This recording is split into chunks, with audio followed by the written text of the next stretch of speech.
اے اہل عذاب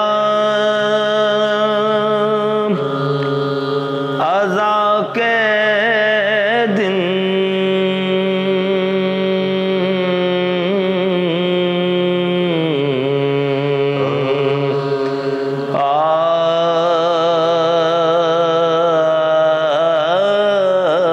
پہنچے۔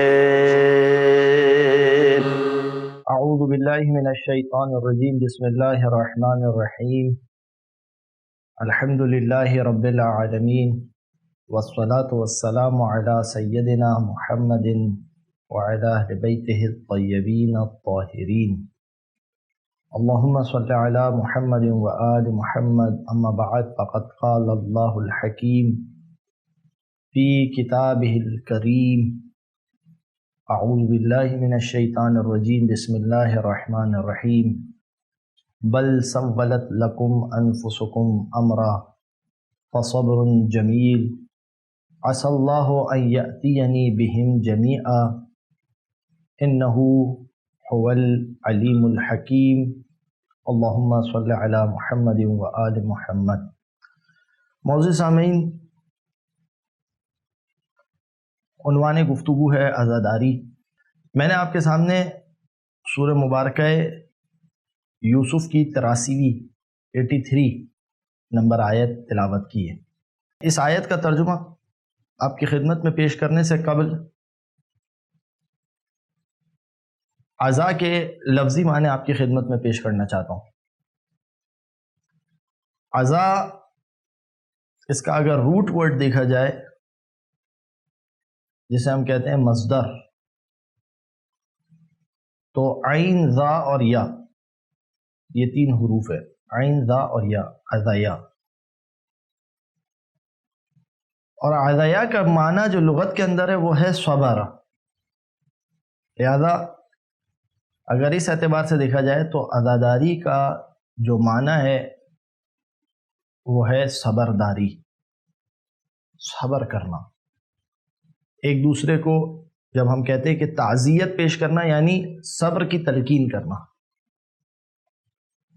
اور یہ وہی معنی ہے صبر کی تلقین کرنا کہ جو سورہ والعصر کے اندر آیا ہے۔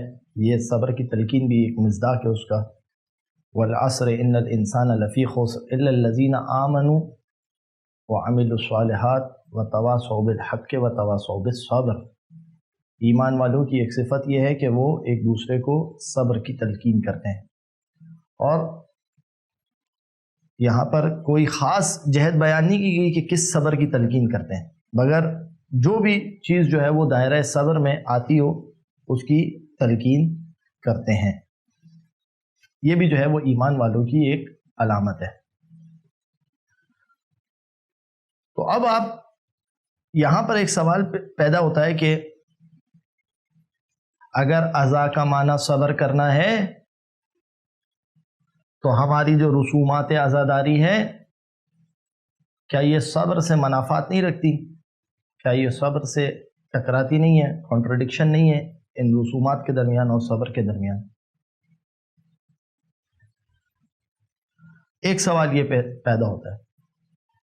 ایک سوال یہ پیدا ہوتا ہے کہ یہ صبر کس چیز کے مقابلے میں ہے؟ یعنی اگر میں صبر کر رہا ہوں تو یہ صبر جو ہے، یعنی صبر کے علاوہ بھی کوئی اور چیز تھی کہ میں اسے انجام نہیں دے رہا، اور اس وقت جو ہے وہ اس موقع کے اوپر صبر کر رہا ہوں۔ میں آپ کو ایک مثال دیتا ہوں۔ فرض کیجئے جب ہمارے خانوادے کے اندر، ہمارے گھروں کے اندر جب کسی کا انتقال ہو جاتا ہے تو ایک شخص جو ہے وہ کس طرح سے صبر کرتا ہے؟ وہ گریہ کر رہا ہوتا ہے، یقیناً ایک فطرت کا تقاضا ہے۔ جب اس نے اپنے پسندیدہ شخص کو کھو دیا ہے تو فطرت کا تقاضا یہ ہے کہ نہ چاہتے ہوئے بھی خود بخود آنکھوں سے آنسو جاری ہو جاتے ہیں۔ تو پھر یہ صبر کس معنی میں ہے؟ یہ صبر اس معنی میں ہے کہ صبر کے مقابلے میں اس کے پاس ایک چیز تھی، شکوہ کرنا بارگاہ الہی میں۔ مثلا وہ بارگاہ الہی میں یہ کہتا کہ پروردگار، یہ تو نے میرے ساتھ ٹھیک نہیں کیا، کہ میرے عزیز کو موت دے دی،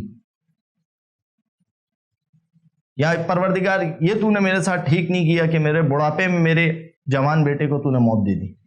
یہ جو جملے ہیں یہ بارگاہ الہی میں شکوہ کرنا ہے. تو وہ شخص یہ شکوہ نہیں کرتا بلکہ اس کے مقابلے میں صبر کرتا ہے کہ پروردگار یہ جو مصیبت مجھ پر نازل ہوئی ہے واقعاً مصیبت ہے. کسی عزیز کا کھو جانا، کسی بوڑھے باپ کے سامنے جوان بیٹے کا لاشا ہونا، یہ مصیبت ہے. تو اس مصیبت کے مقابلے میں کیا کرتا ہے وہ شخص؟ صبر کرتا ہے. اور جب ہم تعزیت کے لیے جاتے ہیں تو ہمارا جانا بھی یہی ہوتا ہے، ہم اسی طریقے کے صبر کے اور سلوان کے جملے استعمال کرتے ہیں. پروردگار آپ کو صبر دے، اعظم اللہ لک الاجر. واقعاً یہ ایک بڑی مصیبت تھی اور پروردگار آپ کو اس مصیبت کے اوپر آپ کو، آپ کے خانوادے کو صبر جمیل عنایت کرے. تو یہ جملے ہم کہتے ہیں. تو یہاں پر جو ہے وہ صبر کس کے مقابلے پہ؟ شکوہ کے مقابلے پر ہے. عزاداری کے اندر یہ جو عزا کا میں نے معنی کیا، لغوی معنی جو اس کا صبر کا ہے، یہاں پر صبر کس کے مقابلے پر ہے؟ یہاں پر جو صبر ہے وہ اس انتقام کے مقابلے پر ہے کہ جو پروردگار عالم نے طے کر رکھا ہے کہ حسین کے قاتلوں سے اور ائمہ علیہم السلام کے قاتلوں سے وقت رجعت پروردگار عالم کو انتقام لینا ہے. من قتل مظلوما فقد جعلنا لولیہ سلطانا فلا یسرف فی القتل انہ کان منصورا. جو مظلوم قتل کر دیا گیا ہم اس کے ولی کو سلطنت عطا کریں گے، سلطان بنائیں گے، اور وہ قتل کرنے میں اسراف نہیں کرے گا. انہ کان منصورا، اور وہ ہوگا کہ جس کی پروردگار عالم نصرت کرے گا. مولا علی سے لے کے 11ویں امام تک کو جو زمین کے اوپر الہی نمائندے تھے سب کو بے دردی کے ساتھ شہید کر دیا گیا. تو ہم مومنین آپس میں اکٹھے ہو کر گریہ کر کے اس وقت کا انتظار کر رہے ہیں. اس انتقام کے مقابلے پر ہم صبر کر رہے ہیں کہ جس انتقام کا پروردگار عالم نے وعدہ کیا ہے کہ ایک وہ وقت آئے گا کہ جب پروردگار عالم ان ہستیوں کے خون کا قصاص لے گا. اب جو سوال میں نے آپ کی خدمت میں پیش کیا تھا، کیا یہ صبر کرنا، کیا یہ عزاداری، یہ گریہ اور جو دیگر ماتم اور یہ چیزیں، کیا یہ منافات رکھتی ہیں صبر سے؟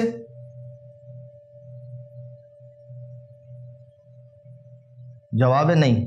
یہ چیزیں جو ہے وہ صبر سے منافات نہیں رکھتی. صبر سے منافات کہاں رکھتی ہے؟ کہ جب انسان شکوے کے موقع پر آ جائے، جب انسان استقامت کا دامن چھوڑ دے،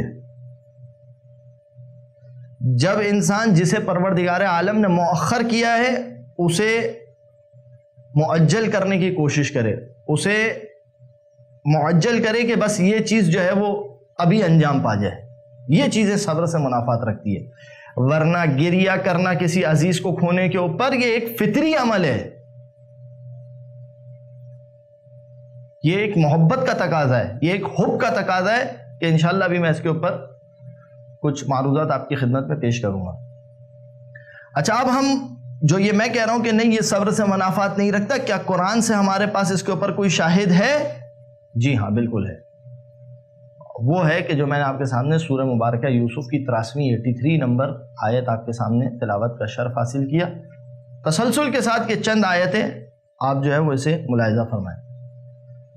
جب جناب یعقوب کے بیٹے جناب یعقوب علیہ السلام کے پاس آئے اور آنے کے بعد کہا کہ وَاسْأَلِ الْقَرْيَةَ الَّتِي كُنَّا فِيهَا وَالْعَيْرَ الَّتِي أَقْبَلْنَا فِيهَا وَإِنَّا لَصَادِقُونَ. کہ بابا جان آپ اس قریے سے پوچھے کہ جس پہ ہم تھے، یا ان قافلے والوں سے پوچھے کہ جن کے ساتھ ہم یہاں تک آئے ہیں، آپ ان سے پوچھیں جناب یوسف کو، ہمارے بھائی یوسف کو ایک بھیڑیا کھا گیا ہے، ہم نے کچھ نہیں کیا. وَإِنَّا لَصَادِقُونَ. جناب یوسف کو کنویں میں ڈال کر آئے اور کہہ رہے ہیں وَإِنَّا لَصَادِقُونَ، ہم یقیناً بہت سچے. تو جناب یوسف، جناب یعقوب نے کیا جواب دیا انہیں؟ کہا، قرآن کہہ رہا قالا، یعنی جناب یعقوب نے کہا بل سولت لکم انفسکم امرا فصبر جمیل، کہا کہ مجھے پتا ہے تم نے اپنی طرف سے ایک کہانی گڑھ لی ہے،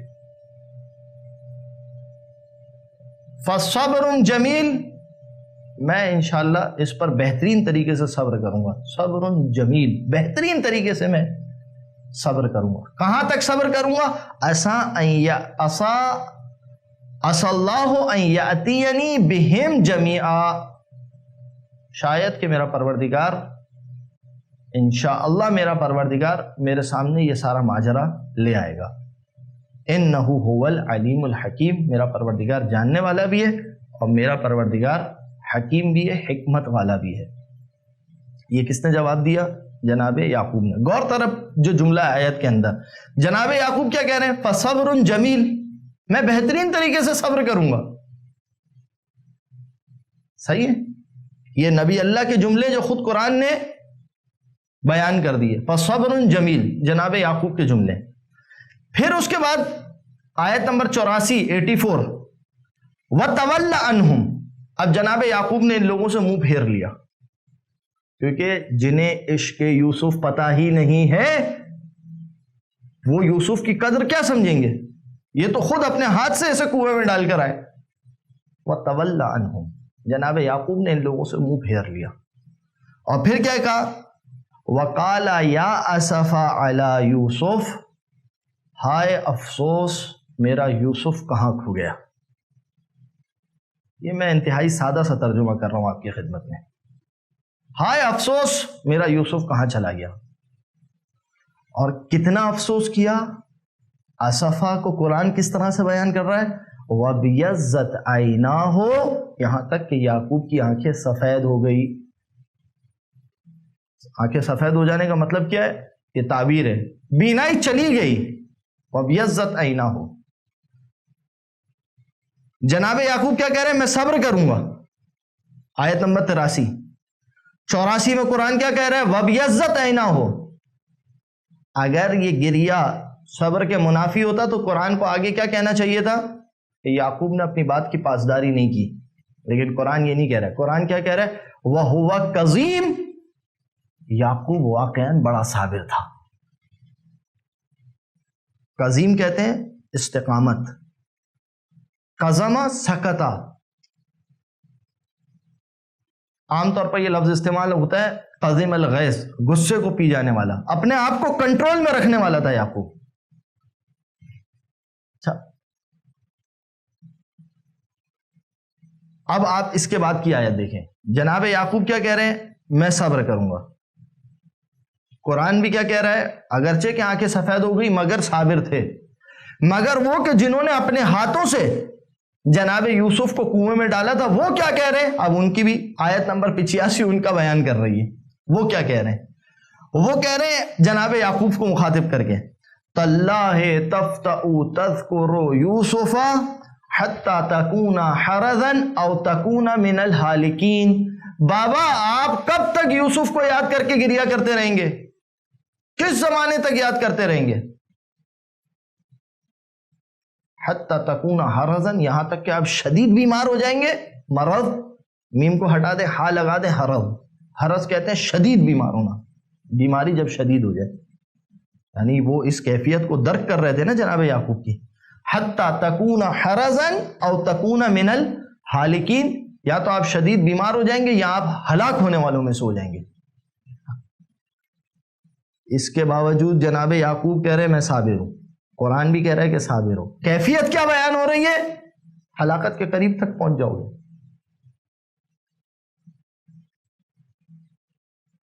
تو یہ صبر کہ اگر منافی ہوتا تو پھر آیت اس طریقے سے کیوں نازل ہو رہی ہیں؟ اب آپ دیکھیے کہ یہ صبر کیوں ہے، کیوں قرآن جو ہے وہ اسے صبر کہہ رہا ہے، جناب یعقوب بھی اس کو صبر کہہ رہے ہیں۔ اس کے بعد کیا ہے؟ آیت نمبر 86، جب انہوں نے اعتراض کیا کہ آپ کب تک اتنا گریہ کریں گے، تو جناب یعقوب نے ان کو کہا قال انما اشکو بثی وحزنی الی اللہ وانی الی اللہ واعلم من اللہ ما لا تعلمون، میں بہت سادہ سا اس کا ترجمہ کر رہا ہوں. جناب یعقوب نے ان سے کہا کہ میں تمہارے لیے گریہ کب کر رہا ہوں؟ میں تمہیں دکھانے کے لیے تھوڑی رو رہا ہوں، میں تمہارے سامنے تھوڑی گر گرا رہا ہوں. میرا معاملہ اللہ کے ساتھ ہے. انما اشکو بثی و حزنی الی اللہ، میں اپنا غم اور میں اپنا حزن میں یہ بارگاہ الہی میں پیش کر رہا ہوں. وَأَعْلَمُ مِنَ اللَّهِ مَا لَا تَعْلَمُونَ، اور میں اللہ کی جانب سے وہ جانتا ہوں جو تم نہیں جانتے. یعنی کیا مطلب؟ مجھے پتا ہے کہ یوسف کی قدر کیا تھی، مجھے پتا ہے کہ یوسف کی قیمت کیا تھی، مجھے پتا ہے کہ یوسف زمین پر کس کا نمائندہ تھا. تو یوسف جس کا نمائندہ تھا، میں اسی کی بارگاہ کے اندر یوسف کے فاقد ہونے کے اوپر، یوسف کے نظروں سے اوجھل ہو جانے کے اوپر اسی کی بارگاہ میں گریہ کر رہا ہوں، اسی کی بارگاہ میں اپنے غم کو پیش کر رہا ہوں.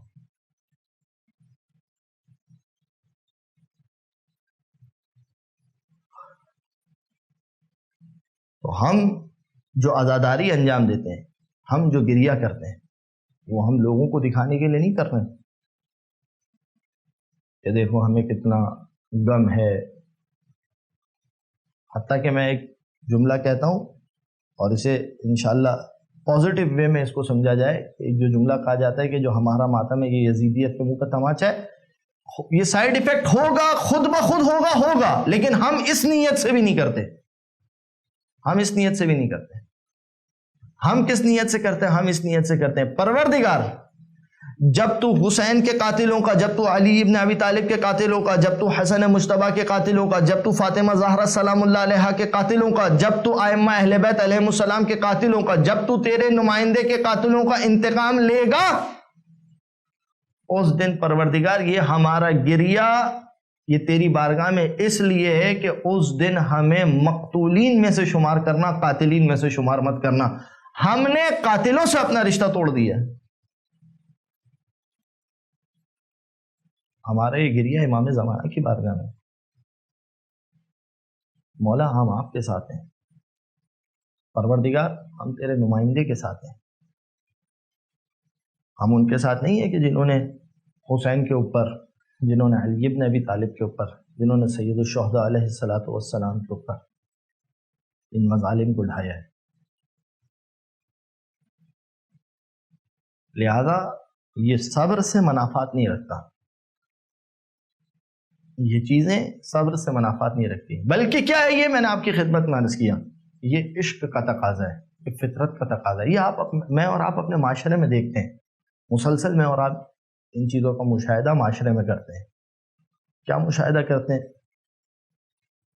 ایک گھر کے اندر میت ہوئی ہوتی ہے، برابر والے گھر کے اندر شادی ہو رہی ہوتی ہے. یہاں خوشیاں منائی جا رہی ہوتی ہے، یہاں غم منایا جا رہا ہوتا ہے. یا اور اس سے بھی جو ہے وہ میں قریب مثال ہوں، ایک باپ کی چند اولادیں، ہر بچے کو اتنا دکھ نہیں ہوتا باپ کے چلے جانے کا جتنا باز کو ہوتا ہے. جس کی محبت، جس کا ربط جتنا شدید ہوتا ہے، اس کا دکھ جو ہے وہ اتنا زیادہ شدید ہوتا ہے. تو میں آپ لوگوں کو ایک بات آپ کی خدمت میں اور کہوں گا کہ میں جو یہ بات کر رہا ہوں یہ اپنے بچوں سے میں یہ بات کر رہا ہوں، اپنے لوگوں سے میں یہ عزاداری کو عنوان پر بات کر رہا ہوں کہ عزاداری کے حوالے سے دو چیزیں یاد رکھیے.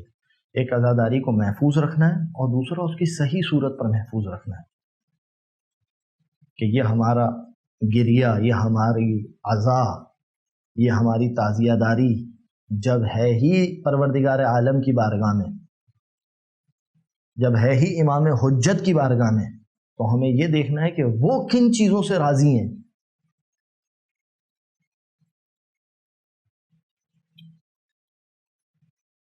اور اس کے لیے بہترین طریقہ یہ ہے کہ بجائے اس کے کہ ہم جو ہے وہ چند رسومات کے اوپر اختلاف کریں اور کوئی اس طرح کی غیر مناسب ماحول پیدا ہو، بہتر یہ کہ ہم ان لوگوں سے کہ جو دین کے بزرگان ہیں، جنہوں نے دین کو حاصل کرنے میں محنت کی ہے، ان کے پاس جائیں، ان سے بات کریں، ان سے پوچھیں کیا کیا کام ہمیں انجام دینے چاہیے عزاداری کے حوالے سے، کن کن کاموں سے ہمیں اپنے آپ کو روکنا چاہیے. میں مثال دیتا ہوں. فرض کیجئے کہ کوئی مرجع وہ کہتا ہے کہ قما جائز ہے، دوسرا مرجع کہتا ہے کہ نہیں قما عدم جائز نہیں. اختلاف کرنا چاہیے. آپ ان کے مقلد ہیں، صحیح ہے، لیکن آپ انہی مرجع سے پوچھیں کہ اگر کوئی ماتمی قما کا ماتم کر کے آتا ہے تو کیا میں اس کے سر پر سے خون پوچھ سکتا ہوں، اس کا علاج کر سکتا ہوں، اس کے ٹانکے لے سکتا ہوں، اسٹچنگز کر سکتا ہوں؟ وہاں سے جواب آئے گا بالکل آپ یہ کام کر سکتے ہیں، اس میں کوئی حرج نہیں، آپ وہ کام انجام دے دیں. اس عزاداری کے حسن کو باقی رکھیے، اس کا حسن باقی رہنا چاہیے تا ظہور امام زمانہ علیہ الصلوۃ والسلام. تو یہ جو ساری چیزیں جو میں نے آپ کی خدمت میں پیش کی، عزاداری صبر سے منافات نہیں رکھتی. عزاداری کے اندر جو یہ گریہ، یہ ماتم، یہ رسومات ہیں، یہ عشق کا تقاضا ہے. کون سے عشق کا تقاضا ہے؟ کون سے عشق کا تقاضا ہے؟ جو سورہ مبارکہ شورى کی آیت کہہ رہی ہے، قل لا اسألکم علیہ اجرا الا المودۃ فی القربى. کیا کچھ نہیں کیا محمد مصطفیٰ نے. یہ آیت واقعاً عجیب آیت ہے. کیا کچھ نہیں کیا محمد مصطفیٰ نے اس دین کی خاطر. پتھر کھائے، مجنون کے القابات، کسی نے شاعر کا، کسی نے مجنون کا، کسی نے دیوانہ کا، نہ جانے کیا کیا کچھ مشکلات صحیح ہیں، اور ان ساری چیزوں کا اجر کیا مانگا ہے؟ الا المودۃ فی القربى. یہ جو مودہ ہے نا، المودہ، الا المودہ، یہ الا کو اگر ہم رک کے پڑھے تو یہاں پڑھیں گے المودہ. یہ جو المودہ ہے نا، اس میں جو مودہ کے اوپر الف لام داخل ہے، اس کا ترجمہ یہ ہوگا، صحیح ترجمہ اس کا یہ ہوگا، یہ الف لام جنس ہے. الا المودۃ فی القربى، تمام تر محبتیں تمہاری میرے اقربا کے لیے ہونی چاہیے، اس کے علاوہ مجھے کوئی اجر نہیں چاہیے. تمام تر مودت تمہاری میرے اقربا کے لیے ہونی چاہیے. اس محبت کا کیا تقاضا ہے ہمارے اطراف میں؟ فطری تقاضا ہے. اصلاً چھوڑ دیجئے اسلام کو، ابھی ایک طرف رکھیے، ہندو ہے، اصلاً کسی دین کا ماننے والا نہیں ہے، وہ بھی اپنے پیارے کے کھو جانے کے اوپر اس کی بھی آنکھیں اشک بار ہو جاتی ہیں. بہت زیادہ محبت کرنے والا ہوتا ہے تو اس کا بھی ہاتھ سینے پر پڑ جاتا ہے. لہذا ہاں، اس جہت سے بھی فرق ہے کہ ایک مرتبہ میرے باپ کے مرنے کے اوپر یا میرے کسی عزیز اور اقربا کے چلے جانے کے اوپر مجھے کس حد تک اجازت دی گئی ہے گریہ کرنے کی، یہ انشاءاللہ اس کی فقہی تفصیلات ہیں کہ میں گریبان چاک کر سکتا ہوں، نہیں کر سکتا. ایک مرتبہ حسین کے اوپر گریہ کرنے کے اوپر فقہ کی تفصیلات دیکھیے، مختلف ہیں. علماء کرام کے فتاوے ہمارے پاس موجود ہیں. وہ چیز کہ جو ایک کسی قریبی عزیز کے مر جانے کے حوالے سے جائز نہیں ہے، مگر امام حسین علیہ السلام کے حوالے سے جائز قرار دی گئی ہے. جیسے اس میں سے ایک ہے گریبان کا چاک کرنا. بعض روایات کے اندر منع کیا گیا کسی عام انسان کے اوپر گریہ کرتے ہوئے انسان اس کیفیت پہ اختیار کرے کہ گریبان چاک وغیرہ کرے، مگر امام حسین علیہ السلام کے حوالے سے اسے جائز قرار دیا گیا کہ انسان جو ہے وہ اس کام کو انجام دے سکتا ہے. تو یہ محبت کا تقاضا ہے. اور آپ یاد رکھیے میرے دوست احباب کے جو اس درس کو سن رہے ہیں، آپ کسی بھی شخص کو عزاداری اس وقت تک نہیں سمجھا سکتے، یہ غم، یہ گریہ، یہ کیفیت اس وقت تک نہیں سمجھا سکتے آپ کسی بھی عزیز کو کہ جب تک، اس وقت تک آپ نہیں سمجھا سکتے کہ جب تک آپ اس کو عشق نہ سمجھا دیں. جس دن اسے عشق سمجھ میں آئے گا اس دن اسے جو ہے وہ یہ کیفیت سمجھ میں آئے گی. اور جیسے میں نے آپ کو معاشرے میں مثال دی، ایک ہی باپ کی جو ہے وہ چند اولادیں ہوتی ہیں، ان کی غم کی اور گریے کی کیفیت ایک جیسی نہیں ہوتی. اب میں بس آخر میں چند احادیث جو ہے مصادر اہل سنت کے اندر بھی موجود ہیں، وہ بس چند احادیث جو ہے وہ میں آپ کی خدمت میں پیش کرتا ہوں بہت ہی جلدی سے، تاکہ آپ کو اس کا جو ہے وہ اندازہ ہو کہ رسول اللہ جو ہے وہ ہم سے کیا طلب کرتے ہیں اس عشق کے اعتبار سے. ایک حدیث جو ہے وہ حافظ بہیقی نے بھی جو ہے وہ کتاب ان کی شعب الایمان اس کے اندر اس حدیث کو نقل کی ہے، دیلمی نے بھی جو ہے وہ اپنی مسند کے اندر اس حدیث کو لکھا ہے، اور غالباً جو ہے وہ ترمذی کے اندر بھی جو ہے وہ یہ حدیث موجود ہے۔ حدیث کیا ہے؟ لا یؤمن عبد اللہ، کوئی بھی اللہ کا بندہ اس وقت تک صاحب ایمان نہیں ہو سکتا، حتی اکون احب الیہ من نفسہ، یہاں تک کہ میں اس کے نزدیک زیادہ پسندیدہ ہو جاؤں، اس کے نفس سے بھی زیادہ پسندیدہ ہو جاؤں، اتنا زیادہ میں اس کے نزدیک پسندیدہ ہو جاؤں۔ وَتَكُونَ عِطْرَتِي أَحَبُّ إِلَيْهِ مِنْ عِطْرَتِهِ، اور میری عطرت، میرے گھر والے، میرے رشتہ دار اس کے نزدیک اس کی عطرت سے زیادہ پسندیدہ ہو جائیں، تب جا کے وہ ایمان کے کمال پر پہنچے گا، تب جا کے وہ مومن بنے گا۔ وَيَكُونُ أَهْلِ أَحَبُّ إِلَيْهِ مِنْ أَهْلِهِ، اور میرے اہل بیت اس کے نزدیک جو ہے وہ اس کے اہل بیت سے زیادہ پسندیدہ ہو جائے، تب جا کے یہ بندہ جو ہے وہ مومن بنے گا۔ تو اگر ایک شخص اپنے قریبی اقربا کے قریبی ترین شخص کے چلے جانے کے اوپر جس طریقے کی اس کی کیفیت ہوتی ہے، اس سے بڑھ کر جو ہے وہ کیفیت ہونی چاہیے جب خود رسول یا آل رسول میں سے کوئی شخص کا غم بنایا جا رہا ہو۔ پھر ایک مختصر سی حدیث جو ام سلمہ سے ہم تک پہنچی ہے، جناب بی بی ام سلمہ فرماتی ہیں، سلمہ نامی ایک خاتون ہے کہ جو جناب بی بی ام سلمہ سے ملنے کے لیے گئی۔ اس خاتون کا نام جو ہے وہ رجال کے اعتبار سے اس کا نام ہے سلمہ بکریہ۔ یہ جب جناب ام سلمہ سے ملنے کے لیے گئی تو دیکھا وہیہ تب کی، جناب ام سلمہ گریہ کر رہی تھی، تو یہ کہتی ہے فَقُلْتُ مَا يَبْكِيكَ، کس چیز نے تمہیں رلایا ہے، کیوں گریہ کر رہی ہو؟ قالت، جناب ام سلمہ نے کہا رأیت رسول اللہ تعنی فی المنام وعلی رأسہ ولحیتہ تراب، میں نے دیکھا کہ رسول اللہ میرے خواب میں آئے تھے اور رسول اللہ کیا کر رہے تھے؟ ان کے سر پر اور ان کی داڑھی کے اوپر مٹی تھی، غبار تھی۔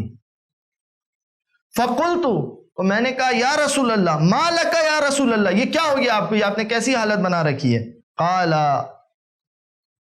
شہدت، رسول اللہ نے کہا کہ میں نے دیکھا، کیا دیکھا؟ قتل الحسین آنفا، ابھی ابھی میرے حسین کو قتل کر دیا گیا۔